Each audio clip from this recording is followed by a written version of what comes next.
Welcome back, ladies and gentlemen. This is the Bearable Bull here. And I got this aggressively average content for you today. As ladies and gentlemen, Propy is a crypto that I've absolutely loved for a long time now.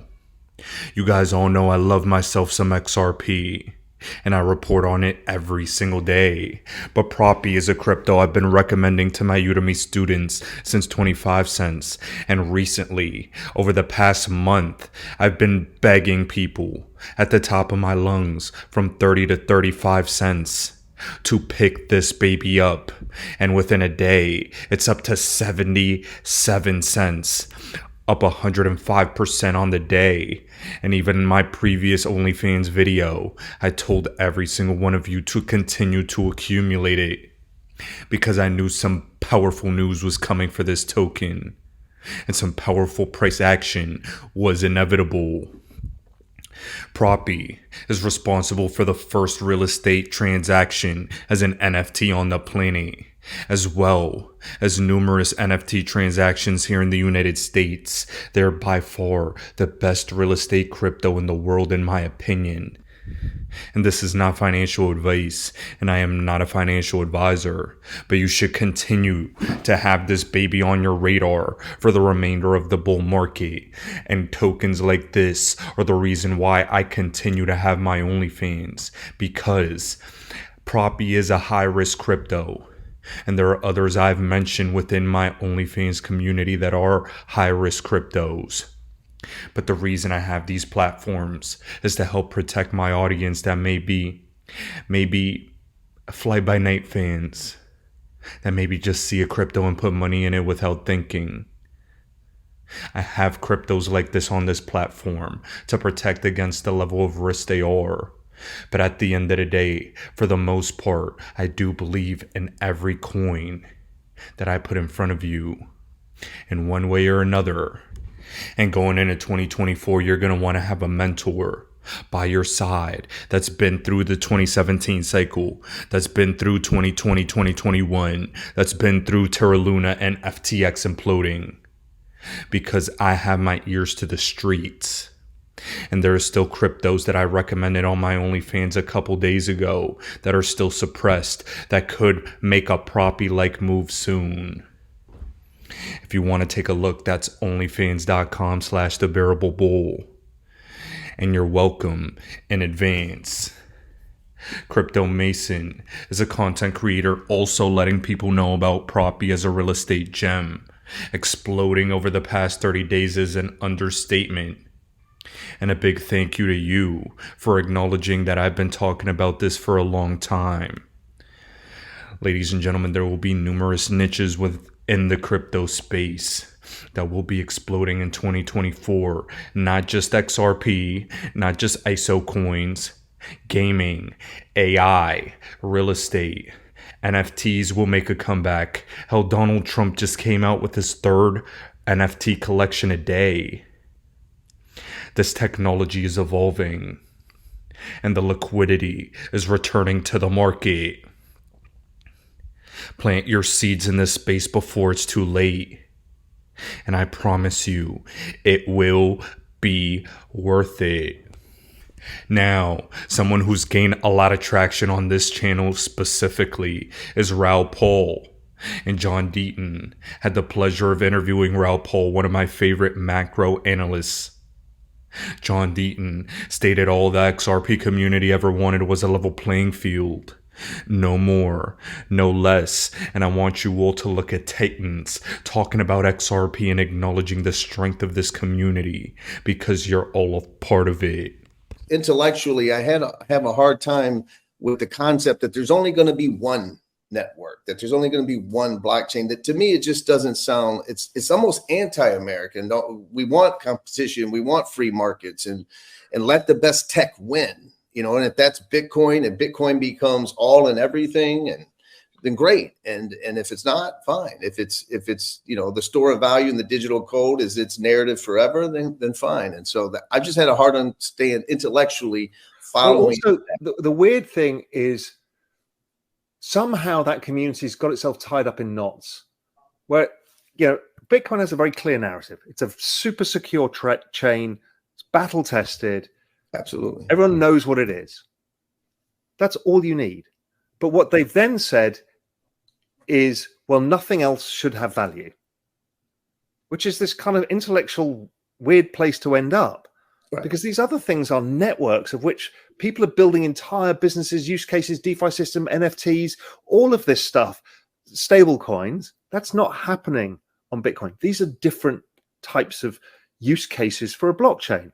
And I just don't see how that kind of weird intellectual knot they get themselves tied up in to say, well, everything else is a scam and it's all worth zero. That's just stupid. No, and, it's interesting enough. I'm not a big holder of XRP, but I've always had some. But how much shit that they took because they were around in the early days. right. And, it really was a battle of survival of the chains. And I get it, that one gang versus the other. But, it's kind of ridiculous. Well, it's funny because, the main thesis in the beginning was, XRP is the banker's coin. But now Bitcoin maxis celebrate Larry Fink in traditional. I know, it's ridiculous. Banks coming in and it's centralized ownership of Bitcoin, not decentralized ownership of Bitcoin. But because number go up, it's fine.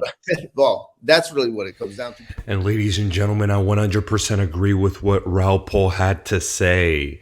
The Bitcoin maxi community has turned into a bunch of idiots and hypocrites. Ladies and gentlemen, how can they go on one breath and say XRP is a banker's coin, but then celebrate Larry Fink coming in a crypto? It's absolutely silly. And a reason I've never resonated with the Bitcoin community is because they do not operate under logic and reason. They operate under hopium and tribalism, and that is an important distinction. Truth and research will always win. Real world use cases and partnerships will win. And despite the fact that the XRP community had to suffer through a lawsuit that really derailed us on our path to price appreciation and price discovery, this time around we will 100% overcompensate for being dragged through the mud. And Raul Paul goes on to say, I do think there's an over 20% chance that this cycle in crypto and exponential age tech is an everything everywhere all at once adoption cycle. The narrative / price will probably outrun the reality, however. But by 2030, all forecasting will go out the window. I think it becomes near impossible to forecast economies, societies, and markets beyond 2030 as we hit the exponential on everything, and everything changes forever in ways we can't yet grasp. I'm an optimist in this, even though it feels scary, and that is 100% true. We will have digital money. We will have digital companions. We will have AI taking a lot of jobs away, complete automation, surveillance everywhere, and it's going to be very different. We're going to have cyber attacks popping up left and right like we have been. Problem, reaction, solution scenario to bring us into the quantum age, into the AI age, into the digital currency age. And remember that this is what they've always wanted. Ladies and gentlemen, you have to make a bet. I believe XRP is going to play the biggest role in the next shift into the new financial system. Propy, into the role of digital real estate transactions. And plenty of others will play a role in complementing the entire system. Ladies and gentlemen, stay the course and pay attention. And to cap off this video for today, I have this video from Crypto Eddie, posted by RizXRP, stating Ripple in parallel is exploring using the automated market makers and pool of liquidity to solve cross-border. When the non-disclosure agreements are lifted, we're going to really know what's under the hood of what we own. This was from the DC3 conference. They're talking about going from cryptocurrencies to CBDCs. And at the end of the day, despite the fact that I don't like CBDCs, it will be excellent for the longevity of XRP adoption. No ifs, ands, or buts about it. The sky is the limit. Ladies and gentlemen, this is the Bearable Bull here. Thanks for tuning in. As always, I appreciate every single one of you. Now I'll be back tomorrow with another video. A lot of our work is, as I'm sure you'd appreciate, is confidential, but some of the projects we're doing are in the public realm. One of which is particularly applicable to today's topic, and that is our work in Palau. Palau, as you may know, is an island nation in the Pacific. And like every island, virtually, they have challenges with payments, geographic challenges. So to overcome some of these frictions, Palau is issuing a national stablecoin on the public XRP ledger. Some interesting things about Palau to know. First of all, they don't have a central bank. So they're not issuing a CBDC, as it were. They're issuing a dollar-denominated government-backed stablecoin. The next thing to know is they don't have any domestic banks in Palau. They have two banks, which are non-domestic, Bank of Guam and Bank of Hawaii.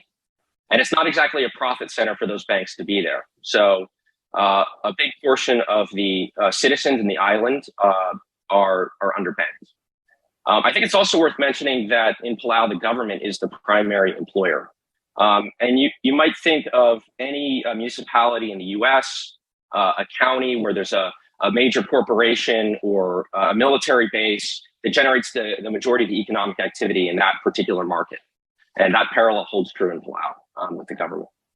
And then finally, and interestingly, there's a lot of lending among and between families and friends on Palau, short-term lending. And that exists because there aren't credit cards on Palau. So it's very difficult to access short-term liquidity. It's not profitable or viable for a bank to issue a loan for $50 with a 2-week maturity. So citizens rely on each other. Your credit is only good in that environment, as good as your reputation. And so understanding all of these things, we spent time with the government to put together a pilot program. And the first phase of the pilot is processing payroll for government employees. The idea here is to showcase the benefits of the technology in a meaningful and tangible way and demonstrate a use case that has real world benefits. Looking to the future, we envision launching things like micro-lending protocols that facilitate peer-to-peer lending.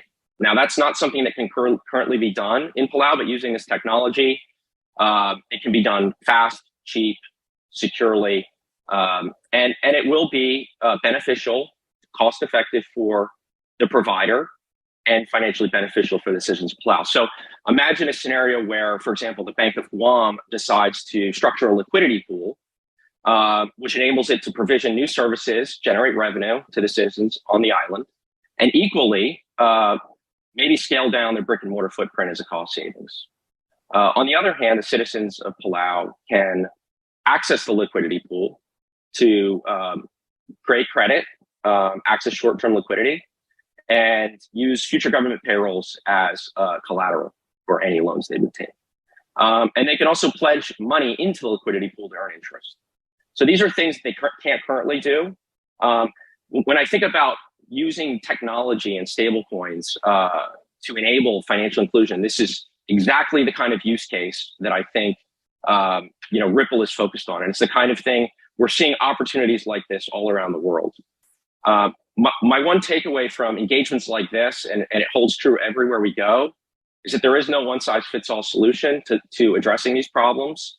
Yes, there are common themes, but all the challenges are unique, and you really have to understand how to address them. And we talk a lot at Ripple about how to do that.